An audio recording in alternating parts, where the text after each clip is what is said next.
Okay, let's dive straight in. Elder Saturn showing up on Egghead. Wow. Just completely unexpected and pretty terrifying, honestly. Absolutely. It's a huge moment. And that's why we're doing this deep dive, right? For you listening.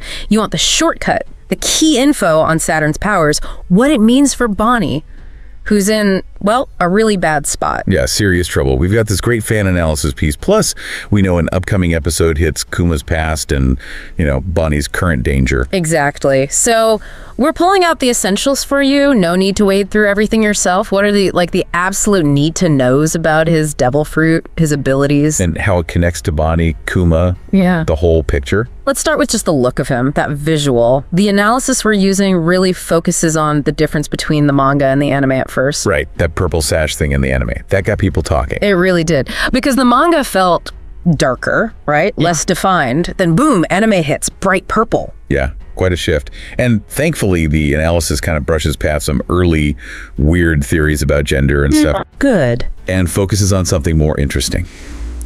The meaning of purple.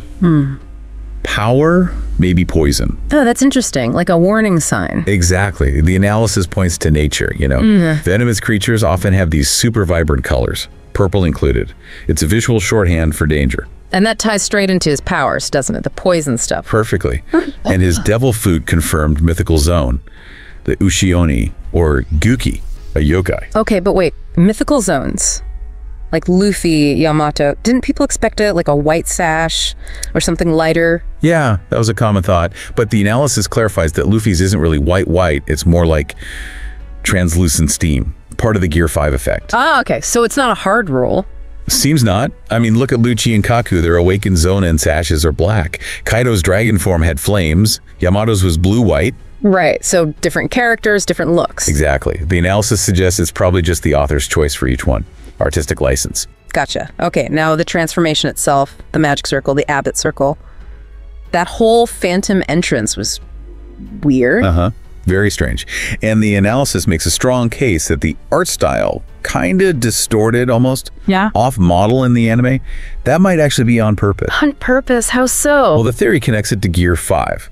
You know how Luffy gets all Looney Tunes, ignores physics? Yeah, total freedom. So the idea is the Abbott circle might be another source for that kind of effect.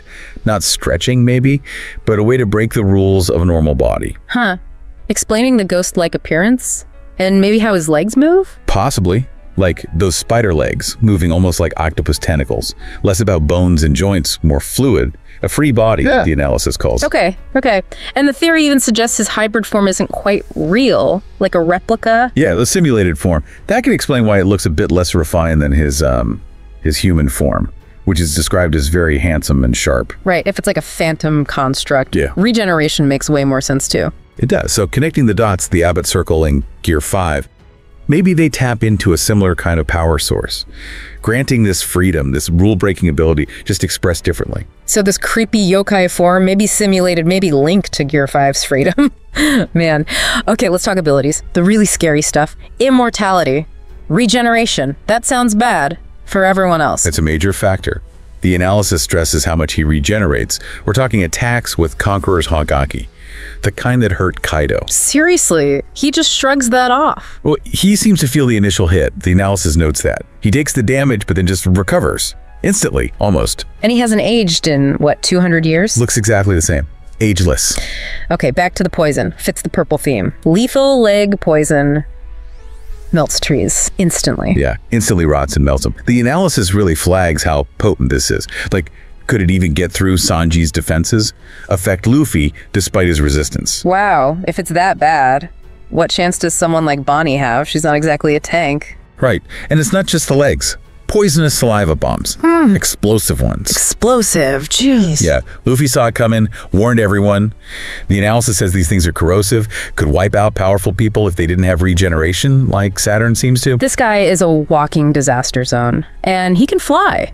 Or move through the air anyway. Yeah, in that hybrid form. But maybe the biggest impact on arrival was the Hasuki. Conqueror's Hasuki. Oh, absolutely. Yeah. The analysis describes this immense pressure, black lightning. It stopped all the other fights cold for a moment. Even Kizaru, Lucci, Sanji, Jinbei, they all felt it. People who aren't easily intimidated. Exactly. Jinbei's reaction, given his experience, really tells you something. It underlines just how massive Saturn's presence is. But it wasn't targeted. The analysis said it seemed kind of uncontrolled, like just raw power radiating off him. Yeah, more like an overwhelming aura than a focused attack, which is interesting. And getting hit by Luffy, even Gear 5 Luffy, he just took it. No reaction. Pretty much. Looked completely unbothered. Arrogant, maybe? The analysis figures he's just that confident in his regeneration. That tracks with how he treated Bonnie, grabbing her, stomping on her. Deliberately provocative.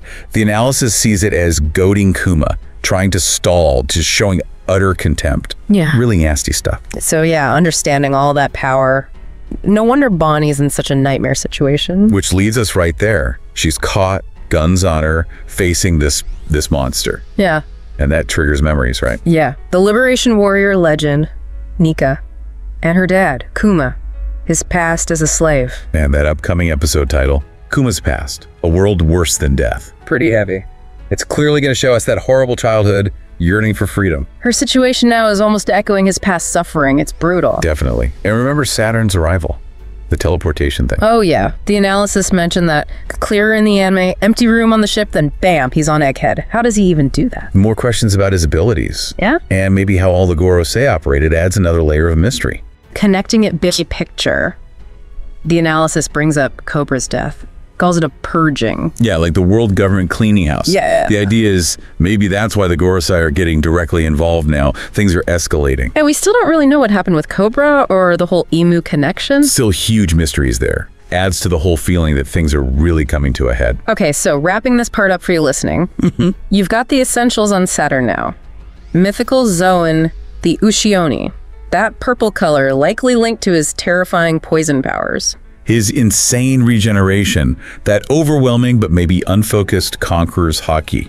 And how his appearance is directly tied into Bonnie's danger and Kuma's tragic history, it all clicks together. Yeah, these aren't just random details. They show you the sheer scale of power at the very top of the world government. It's immense. Hints at something deeper, maybe. Which leaves us with something for you to chew on. Thinking about Saturn's form, maybe being simulated, and Cobra's death still being murky. What other secrets are hiding there? Right. Secrets about power itself, maybe immortality. Yeah. And this freedom from Gear 5, from the Abbot Circle. Is there a catch? A hidden cost we haven't seen yet? Lots to think about. Definitely something to keep in mind as things unfold. We'll leave it there for this deep dive. If you enjoy this video, please like, share, subscribe and hit the bell to the later update from my channel. Thank you for watching till the end and see you in the next video.